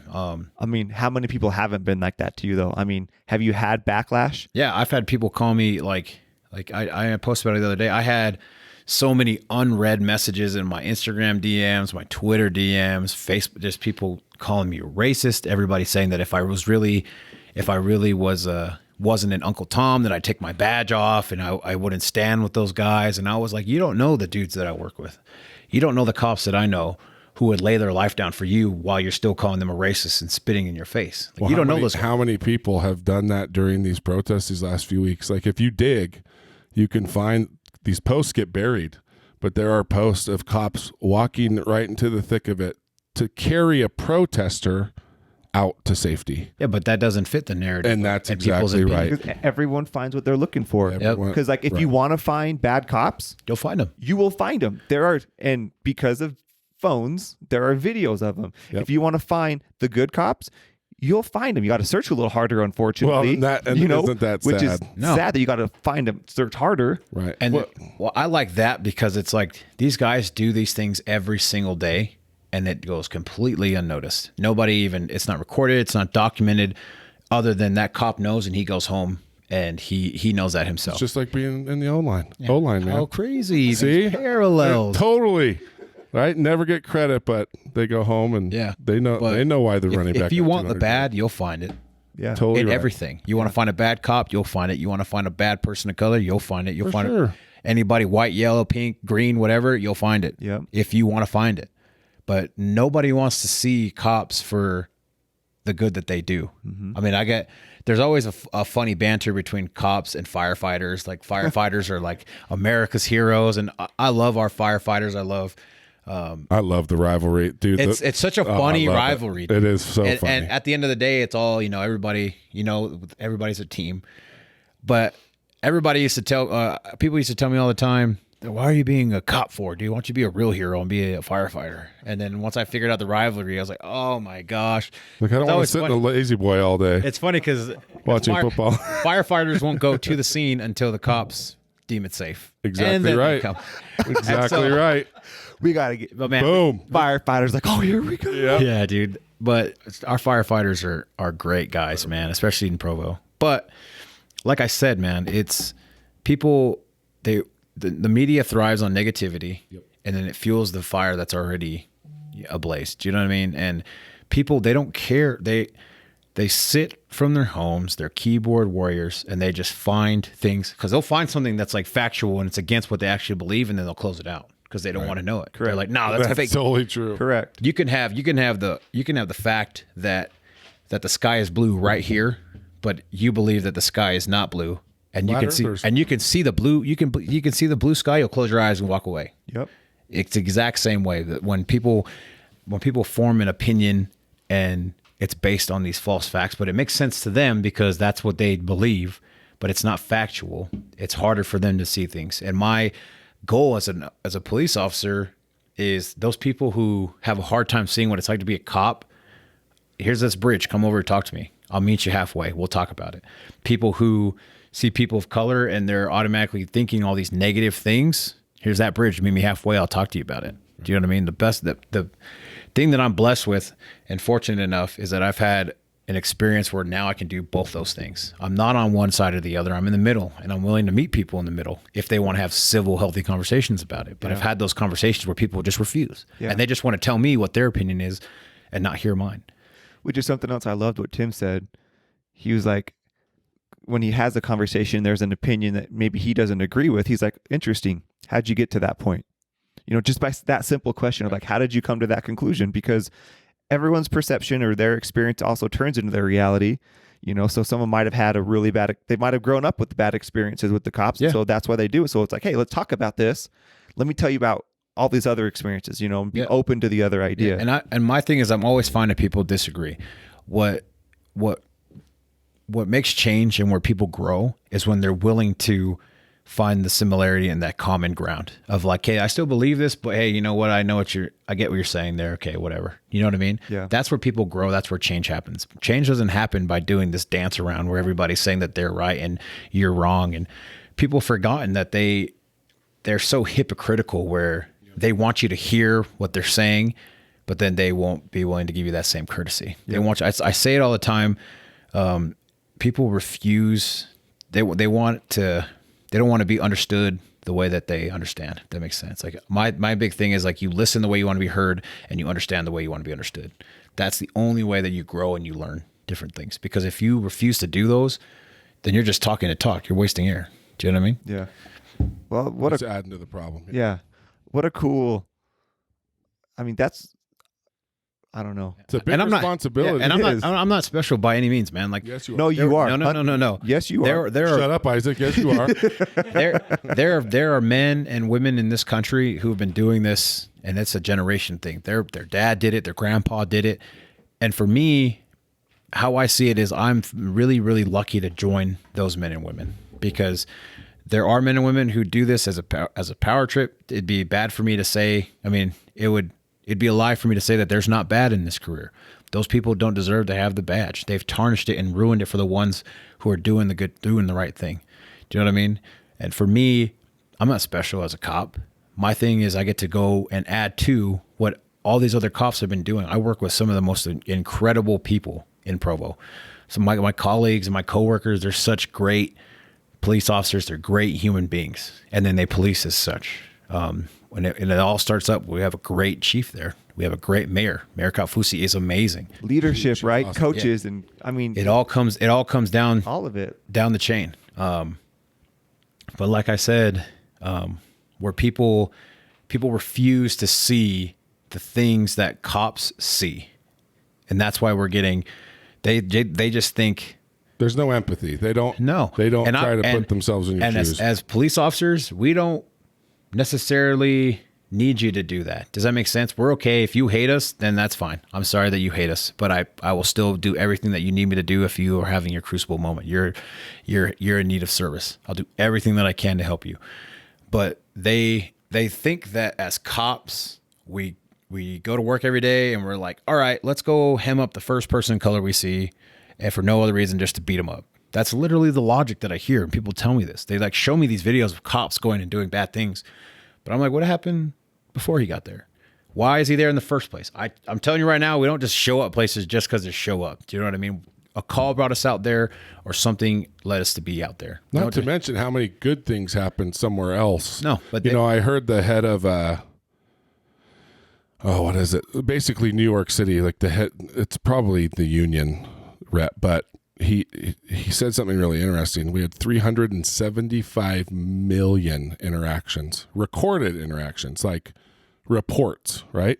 Because that's the other thing people don't realize about cops. Just about everything that they do, they have to like write a book report about it. Well, I mean, you were talking stuff.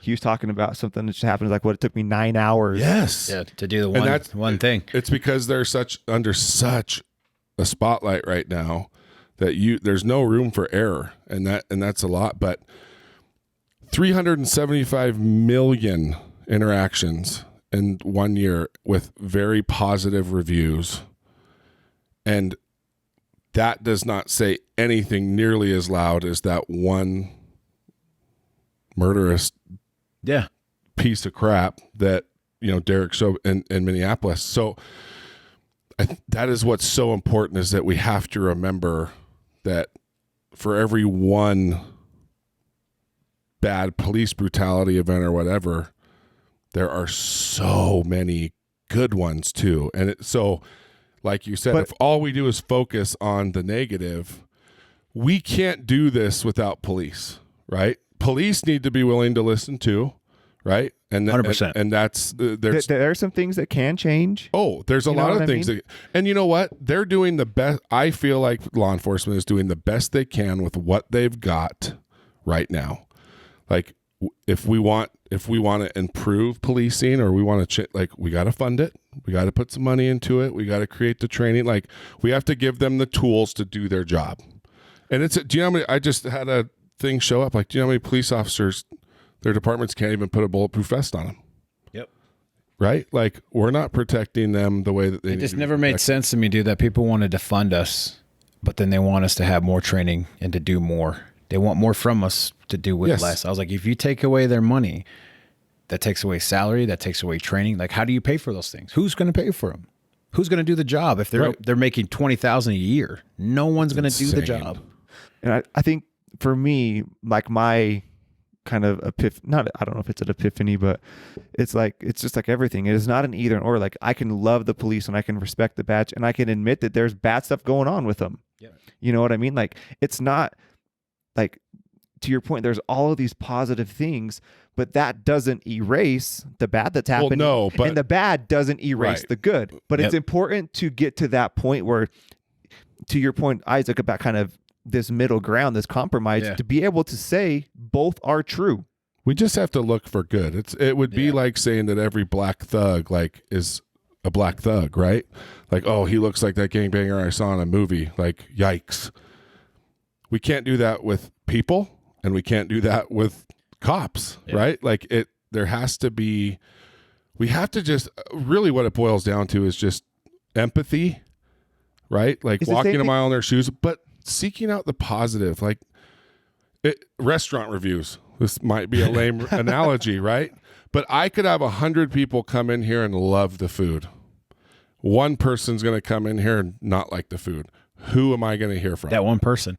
Same thing with me, And bro. that's- With football, I mean, I saw it all the time. I get compliments and told that I was doing everything right. I'm a damn good player. That one fan who trashes you, that's all I care about. I don't care about any other good I'm doing. I'm like, oh man, this guy's talking crap. I'm like, all right, yeah, he's right. He's probably right. But that's all you focus on. And it's so easy to focus on the negative because it fuels a weird fire in you. Do you know what I mean? Yeah. But I refuse to do that. Isn't it strange? Like that. It is. I was thinking about that when you were saying, I may not be able to make a big impact on how people feel about cops with just my single interactions with people. But I thought in the back of my head, I'm like, actually, it'll be a much bigger impact than you think, because the unhappy ones are the ones going and making all the noise. So if you start turning some opinions around based on that interaction, I mean, had you not been the way that you are with them and it went bad, 1,000 people are going to hear about it, right? Yeah. And so I think you can have such a bigger impact than you think with just those single interactions. And my thing is, I'm not trying to, as a cop, I'm not trying to change the world, dude. It's not why I became a cop. I became a cop because I wanted to serve other people and I wanted to give people that positive interaction. Now, am I saying that I'm a soft cop? Absolutely not. When I need to be the authoritative That's weird. You figure, look so soft. so soft and cuddly. That's what my wife loves. I me. mean, 300 pounds, the mustache, the I'm 280 now, tattoos, so I'm getting 280, my bad. down. Hey man, I'm losing that offensive line weight.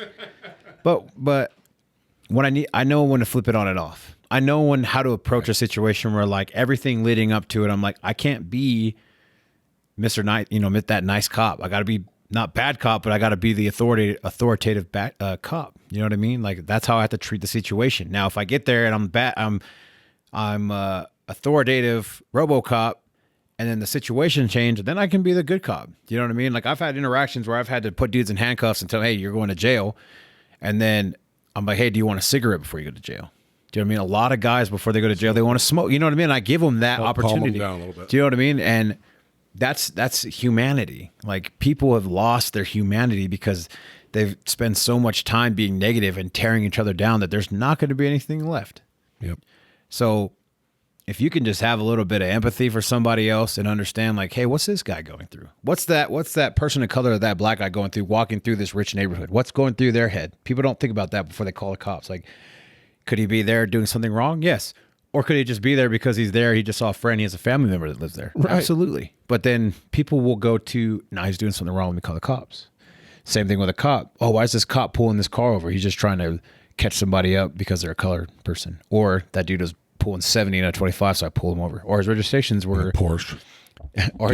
or his registrations are bad or expired, and I'm just trying to tell him, hey, bro, whatever, warning, send him off. Right.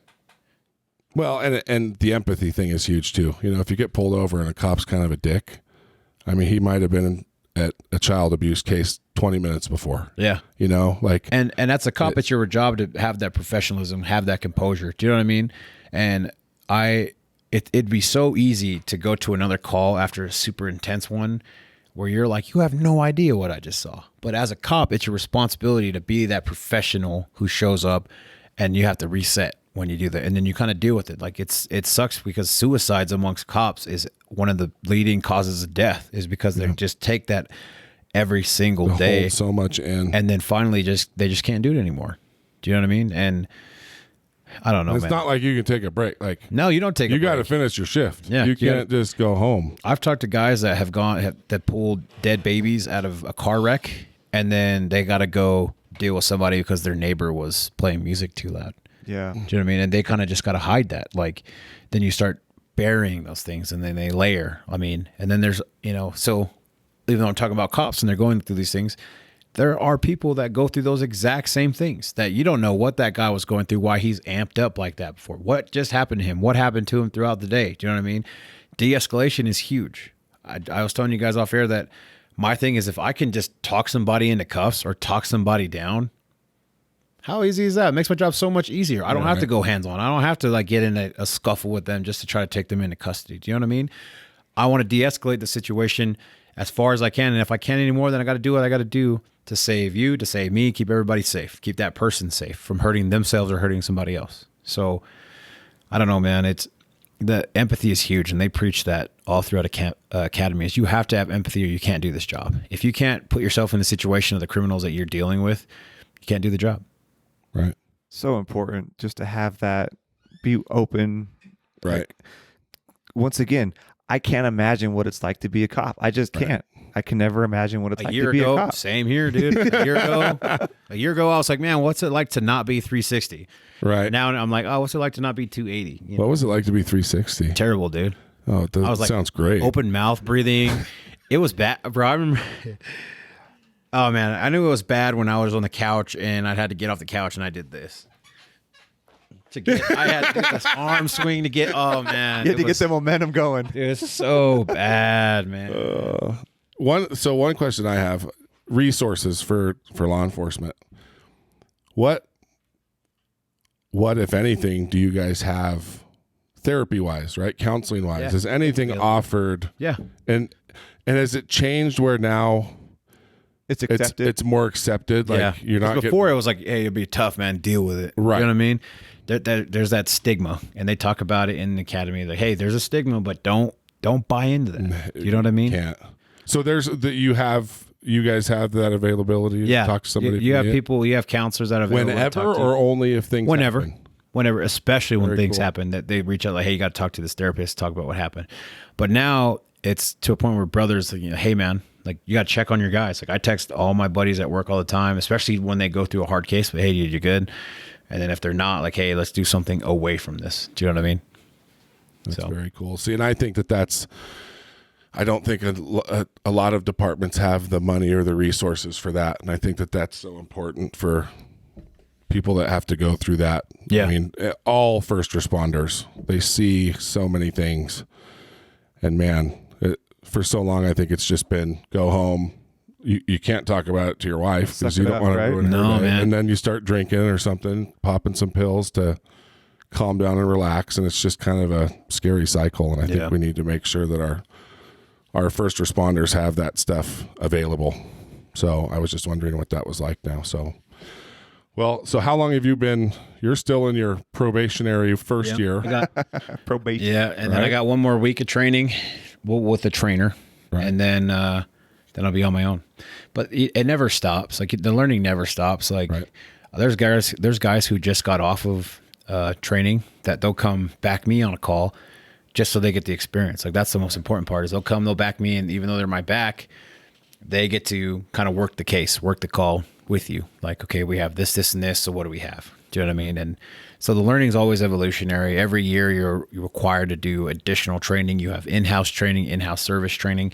So you're always learning. You're always doing things to be better. Right. Do you know what I mean? And I don't know, man. It just seems like people think that as soon as you get a gun in the badge, your training's done and it's the Wild West. You do whatever you want. It's not like that. I mean, I can't speak, like I said, I can't speak for what goes on outside of Utah. I know Utah's standards and everything that you have to do and meet in order to be there. And they're really high standards. And then on top of that, you have policies of your own individual departments. So, yeah, 'cause I don't know what's going on in other states, what their standards are, if they need to be higher, those, I don't know. Right. So did the department buy a Suburban since you're going to be in your own car next week? We have SUVs. Hopefully I'll take whatever I can get, man. I've been riding to work on my motorcycle and then changing at the station. What are you in right? So just so people know, you've been with the training officer. Yeah, we're in an SUV. You're in an SUV. Yeah. So you'll be in your own vehicle starting Next a week. week from now. Yep. So, I mean, man, it'll be fun. It'll be right. Keep learning, keep doing everything I can to be the best cop I can be, man. I don't know. So cool. What a great ambassador to have. Because like you said, you can understand, being a person of color, right? And, there's always some, if you ever see a big cop, you're usually going to have a pretty good interaction because they just kind of command respect. They don't have to There's an officer presence thing. Yes. I never thought, like, everybody's like, oh, dude, don't have get to compensate. smaller. Like, don't get any smaller than you are, just, I'm like, my thing is there's an officer, there is such thing as officer presence. And I feel like the bigger dudes, when they get there, a lot of things just calm down. Yeah. Like that's what I don't know. You either have it or you don't. Some say that I do have it. I don't know if I have it or not, but a lot of scenes that I've shown up on, Oh, you have it it. usually just chills out. And my thing is like, you got to kind of talk to people the way that makes them comfortable. Do you know what I mean? Like, I was exposed to so many different cultures and backgrounds and economic backgrounds that I can speak the lingo. I can go to the rich neighborhoods. You and can talk relate to, people. to anybody. I can talk to them proper, however you want me to do. How you doing, ma'am? Yes, sir. No, sir. Then I can go, hey, what's up? What's going on? You know what I mean? Right. Like, I can do those things because I've had those experiences where some officers, it's not their fault. They grew up in, Right. A predominantly white neighborhood and a white city, and they're not exposed to that. The problem is when they don't want to be exposed to it, and for not racial reasons, just because it's foreign to them, but they got to be comfortable being uncomfortable. And that's the only way that you learn is you're willing to be open to those things. Right.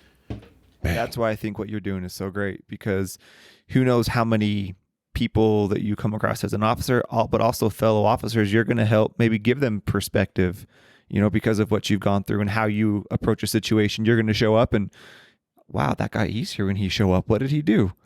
And you're going to be able to help kind of maybe teach other people how to de-escalate stuff, which would be awesome. I think it's the number one attribute a good cop could have. Yeah. I'd say a bouncer, the same thing, right? Yeah. Any bouncer, it's like, if you act aggressive, it's just going to cause more chaos. Like somebody that can come in and just kind of calm everybody down. That's, man, I would say that's such a strong tool to have, but man, it's so cool. What a Thank story. you. I mean, football, NFL, college, NFL, and now a cop. Provo PD. This is So the best. This is the best thing I've ever done. Like, the NFL is awesome. Everybody, obviously, whenever they talk to me, they're like, dude, what was the league like? I'm like, it was great. But like, what I do as a cop, and I'm not just saying this, like, I've never loved doing something more than, outside being a husband and a father, I've never loved doing something more than this. It's just because every day is different, but every day, they tell you too, when you get in a funk, like our captains tell us, if you get in a funk where you're just like, man, I hate this job, like, go serve somebody. You know what I mean? And I try to seek those opportunities out every day, because that's what reminds me of why I did this job and why I got into it, is when, it might not be a big deal for you as the cop. It might seem minuscule. You probably had like 30 other calls that are just like it. But to that person, that means everything, that you were there for them, that you helped them, that they, when, sometimes nobody else cares about them, that they feel, and you generally do care about them. Like, to me, that's a freaking awesome thing that I get to wake up to do every single day. And there'll be days where I'm like, man, I hate this. You know what I mean?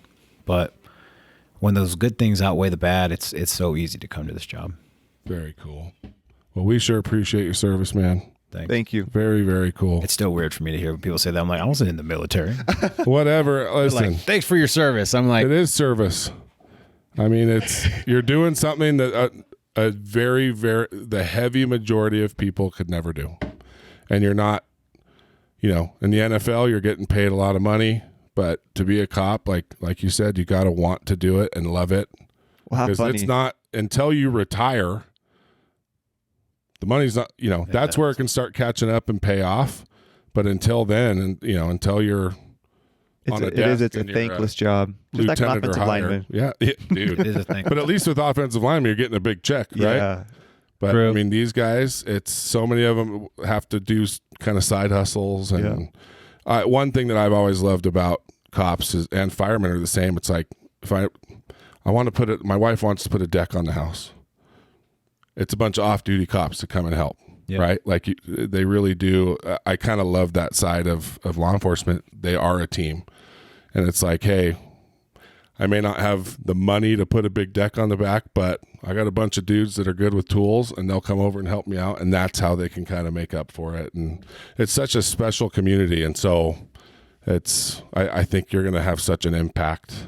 And these are the other thing is I want kids to see cops like Isaac and say, man, I want to be a cop too, because we want more people like you.